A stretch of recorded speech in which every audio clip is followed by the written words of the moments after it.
فرمایا تمہارے دنوں میں سب سے بہترین دن جمعہ کا دن ہے، اس لیے اس دن مجھ پہ کثرت سے درود پڑھا کرو۔ فإن صلاتکم معروضۃ علی، اس لیے کہ تمہارا درود مجھ تک پہنچایا جاتا ہے۔ صحابی نے پوچھا یا رسول اللہ کیف تعرض علیک صلاتنا وقد ارمت، ہمارا درود آپ تک کیسے پہنچایا جائے گا جبکہ آپ جب دنیا سے جائیں گے، قبر میں جسم آپ کا ختم ہو جائے گا، تو ہمارا درود آپ تک کیسے پہنچے گا؟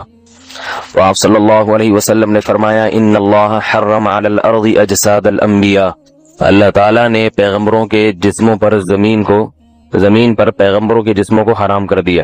زمین کسی پیغمبر کے جسم کو کبھی ختم نہیں کرتی۔ تو یہ بھی امت کا اجماعی عقیدہ ہے کہ جتنے بھی انبیاء ہیں ان کے جسم بالکل سلامت رہتے ہیں۔ شہداء میں تو یہ بہت زیادہ مشاہدہ ہوتا ہے، بہت سارے شہداء کے جسم سلامت رہتے ہیں۔ تو ایک اور حدیث میں آپ صلی اللہ علیہ وسلم نے فرمایا من صلی علی صلاۃ صلی اللہ بہا عشرہ، جس نے مجھ پر ایک دفعہ درود بھیجا۔ درود کہتے ہیں نبی صلی اللہ علیہ وسلم کے لیے اللہ تعالیٰ سے خصوصی رحمت کی دعا کرنا۔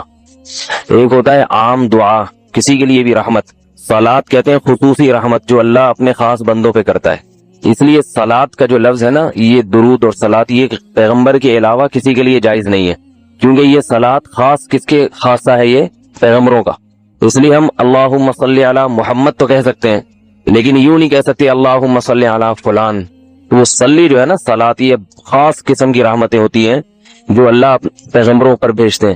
کبھی قرآن میں آتا ہے اولئک علیہم صلوات من ربہم ورحمہ، کہ جو لوگ صبر کرتے ہیں ان پر اللہ کی خصوصی رحمتیں بھی ہیں اور رحمت بھی ہے۔ تو پتہ چلا صلات اور رحمت میں فرق ہے۔ صلات اعلیٰ قسم کی رحمتوں کو کہتے ہیں۔ تو آپ صلی اللہ علیہ وسلم نے فرمایا جس نے میرے لیے ایک مرتبہ رحمت کی دعا کی، درود شریف پڑھا میرے لیے، تو اللہ اس پر 10 رحمتیں بھیجتے ہیں۔ اور جمعہ کے دن زیادہ فضیلت ہے درود شریف پڑھنے کی۔